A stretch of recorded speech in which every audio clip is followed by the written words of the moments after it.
Подпредседателе, почитувани, моето претеничко прашање е упатено до господинот министер Фатмир Меджити.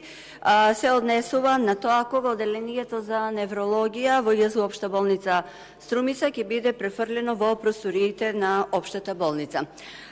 Одговорот од министерот во одговорот се вели дека активностите за изградбата на новиот објект се завршени, целосно завршени. Во наредниот период се очекува поврзување со електричната мрежа во Евана, а потоа следи реорганизација после која дел од дејностите ќе одат во ново изградениот објект и со тоа ќе се обезбедат услови за неврологија да се префрли во просториите на Општата болница.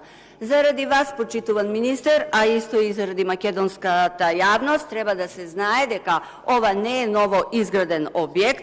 Овој објект во крвина фаза е изграден уште во времето на Југославија со самодопринос. Во време на ВМРО ДПМНЕ, владењето, беше направен објектот, меѓутоа во меѓувреме заради променетите стандарди од Светска здравствена организација, нужно беше да се направи реконструкција. Значи, ова е реконструкција на овој крак од болницата.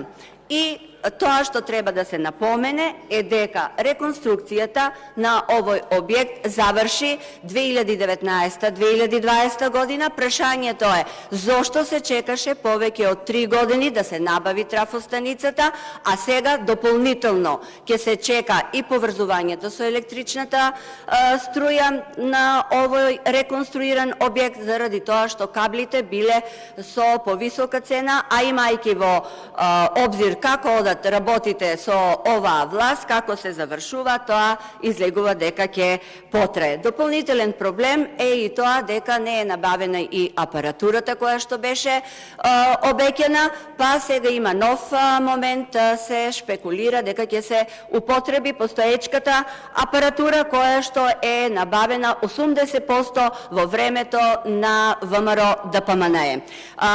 За 3 години 3 министри се сменија, не се создадоа никакви услови за подобрување на квалитетот на лекувањето на пациенти. Нема лекови за ретки болести, нема лекови за цистична фиброза, нема лекови за онколошки болни.